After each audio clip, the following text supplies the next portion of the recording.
Another truck video going on. I always find myself, it's either just not a good time to make videos or it's way past my bedtime when I have some free time. It's one of the few times throughout the day that I feel like I really have to myself. I don't have to be doing anything else, is when I show up a little bit early for something and I spend it sitting in the truck. But it's nice, it's quiet, I feel like I'm by myself, and I just think anyway, the point of this video is just to give everybody an update, because I've gotten so many questions about where I'm at with flying. I haven't put anything out update wise as to where I'm at, and I appreciate all of the questions. I've had tons of people asking me about it and what progress I'm making and when I'm going to be finished with my private cert, and it's soon, super soon. Keep running into different issues, but enough people have asked that I say over and over again, maybe I've covered everybody, at least here locally, but everyone else, I guess I can make a video and let everybody know what's going on. So it's been about 6 months now since I started flying, and it definitely shouldn't take that long, but that's kind of just the way things go. So the first plane that I was flying, it was good to learn in, to start out in, but it had a lot of issues. It started having radio problems, which is kind of a big deal, especially flying in Salt Lake. What else happened? When they took it apart, because another student kind of crashed it and broke some of the landing gear, they found a crack in the firewall, and so it still hasn't been fixed, and it's been months. So I've still been flying. I went and kind of upgraded to a Cessna 152. That's what I'm flying now, and it's great. I love it. It's definitely a better plane. It's just very difficult, being so new and inexperienced, trying to learn a new aircraft. Aerodynamically and like how it handles and stuff really isn't all that different. The performance isn't that different, but the systems are. It has a completely different GPS. It has just a lot more capability, and you know, with everything new, there's a learning curve to it, and so just trying to figure that out kind of set me back a little bit. As you can see, it's winter, it's snowy here in Utah, and so I've had to cancel a lot of flights just due to weather. I can't fly in anything that's not, like, you know, really nice out. So that sucks a little bit. And then also, it's just the way things go, the way the industry is. There's not enough examiners to go around, and so when I did have a exam scheduled, but I had to reschedule it because of weather, and because I've only been able to fly maybe once a week, for all kinds of different reasons that I just wasn't ready completely, and I wouldn't have any time to practice. I had no practice flights before when it was scheduled, and then a massive snowstorm came through. So rescheduled that, and it's probably going to be a few weeks before I can get in and schedule another exam. So that's that. It's not really that big of a deal. It's not anything unusual. It's just giving me a lot more time to study the book work, go over the oral exams, and just gotta nail the practice and the practical application. Like, I feel completely confident in just flying the aircraft, but there's specific maneuvers and parameters that you have to keep to on a check ride, and so just practicing with that, just trying to be more consistent, more frequent in my practice so I can get that.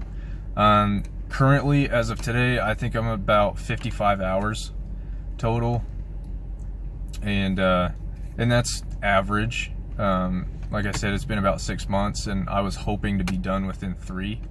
So it's definitely been frustrating and taking longer than I wanted.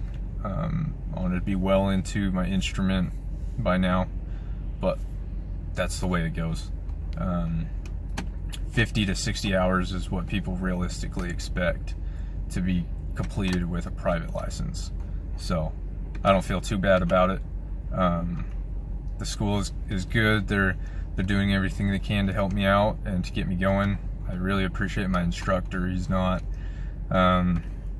he doesn't milk for money.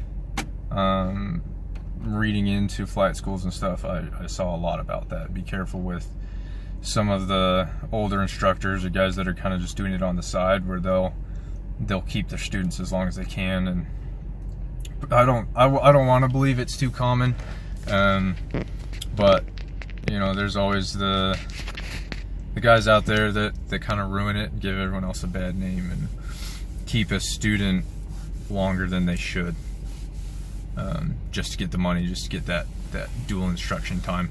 But my instructor, he's like, hey, you're ready to go.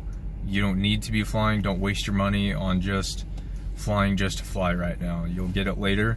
Your skills are good. Just, we'll keep you from getting rusty, and we'll get you ready for that check ride, get you going. So I appreciate everybody's support, both in the flying, in all the questions, having so many people ask where I'm at, what I'm doing, and what's next, and time frames, and all that kind of stuff. Just, it encourages me. I feel good that other people want to know and they're excited for me, and everyone talks about how cool it is, and not just that I want to be cool, but that they're proud of me for learning something and getting into an awesome career. And I love it. It's exciting. But life is crazy. Life has all kinds of wrenches into your plans, and nothing goes the way that you think it will. You know, that's the way it is. A good life balance is what we got going on. I'm working full time, going to school, getting things ready there, and taking care of my family, myself, making sure that I'm in the right place to be able to take my exams, to learn as best as I can. Taking care of my wife and spending time with her, and reaching out to all the other family that we have around us. It's been a very hard and feels drawn out learning period recently, you know, within the last year, but it's good. It's a learning experience. And I see a lot, I'm kind of going off on a tangent here. If you just want to hear about flying and update, that's it, just so you know. I'm just going on a tangent now. Things that I've been thinking about a lot, just all the different changes that you see in social media, where it changes so fast from one topic to the other. And sometimes I get caught up on that. I spend a lot of time on social media and just trying to ground myself with the help of my wife. She annoys me sometimes with it, and she knows she does, but it's healthy for us and makes us stronger as a couple, help each other learn. But social media and just the way society is, and you know, whatever your beliefs are, whatever your political alignment is, just look at your life for what it is, what you got going on and what you've got going around you, because everything else in the big picture doesn't affect our day-to-day life that much. That I know I get wrapped up in, this person said this and said that, and this is what is going on in the news, and it's on my Facebook feed, and it's just in my face all the time, and you know, I don't like it, and I get tired of it. And I enjoy the social media, I enjoy connecting with people, and I don't want to see all the politics all up in my face. And you just gotta let it go. You are who you are, and you're not going to change society, and you're not going to change the way the media is on either side, in either direction. And the more I remind myself of that, the happier I am. the more I focus on myself in the way that real life is better. So, I don't know, my little bit of wisdom for today.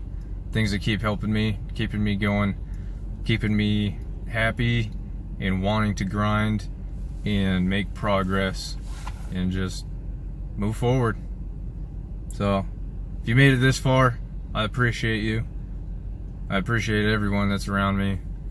And I'll see you next time.